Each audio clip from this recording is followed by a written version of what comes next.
ಬ್ರೇಕ್ಫಾಸ್ಟ್ಗೆ ಏನು ಮಾಡೋದು ಅಂತ ಗೊತ್ತಾಗ್ತಿಲ್ವಾ? Specially for bachelors. ರಾತ್ರಿ ಚಪಾತಿ ಉಳಿದಿದ್ರೆ ಈ ರೆಸಿಪಿಗೆ ಟೈಮ್ ಸೇವರ್ ಅಂತಲೇ ಹೇಳ್ಬೋದು.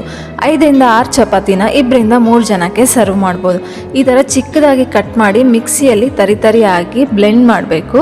ಕಡಾಯಿಗೆ ಎಣ್ಣೆ ಕಾದ್ಮೇಲೆ ಸ್ವಲ್ಪ ಸಾಸಿವೆ, ಜೀರಿಗೆ ಹಾಗೂ ಶೇಂಗಾ ಹಾಕಿಬಿಟ್ಟು ಸ್ವಲ್ಪ ಕೆಂಪಗಾಗೋವರೆಗೂ ಹುರಿದು, ನಂತರ ಸ್ವಲ್ಪ ಕರಿಬೇವು, ಒಂದು ಈರುಳ್ಳಿ ಹಾಕಿ ಮಿಕ್ಸ್ ಮಾಡಿ, ಅದಾದಮೇಲೆ ನಾನು 2 ಹಸಿಮೆಣಸಿನ್ಕಾಯಿ ಹಾಕ್ತಾಯಿದ್ದೀನಿ. ಖಾರ ಹಾಕೋದ್ರಿಂದ 2 ಹಸಿಮೆಣಸಿನ್ಕಾಯಿ ಚಿಕ್ಕದಾಗಿ ಕಟ್ ಮಾಡಿ ಹಾಕ್ತಾಯಿದ್ದೀನಿ. ಮಿಕ್ಸ್ ಮಾಡಿ ಇದು ಸ್ವಲ್ಪ ಬೇಯಬೇಕು 1 ನಿಮಿಷ. ನಂತರ ಸ್ವಲ್ಪ ಟೊಮೆಟೊ ಹಾಕಿ ಮಿಕ್ಸ್ ಮಾಡಿ ಸಾಫ್ಟ್ ಆಗಬೇಕು ಅಷ್ಟೇ, ಸ್ಮ್ಯಾಶ್ ಆಗೋವರೆಗೂ ಬೇಯಿಸಬೇಡಿ. ಸ್ವಲ್ಪ ಉಪ್ಪು, ಅರಿಶಿನ ಹಾಗೂ ಅರ್ಧ ಟೇಬಲ್ ಸ್ಪೂನಷ್ಟು ಖಾರ ಹಾಕಿ ಫ್ರೈ ಆದಮೇಲೆ ನಾವು ಬ್ಲೆಂಡ್ ಮಾಡಿಟ್ಟಿರುವಂತಹ ಚಪಾತಿ ಪೌಡರ್ನ ಹಾಕಿ ಲೋ ಫ್ಲೇಮಲ್ಲಿ ಬಿಸಿ ಮಾಡ್ತಾನೆ ಮಿಕ್ಸ್ ಮಾಡಬೇಕು. ಈಗ ಸ್ವಲ್ಪ ನಿಂಬೆಹಣ್ಣಿನ ರಸ ಹಾಕಿಬಿಟ್ಟು ಮಿಕ್ಸ್ ಮಾಡ್ತಾಯಿದ್ದೀನಿ. ಟೇಸ್ಟ್ ಎನ್ಹಾನ್ಸ್ ಆಗುತ್ತೆ.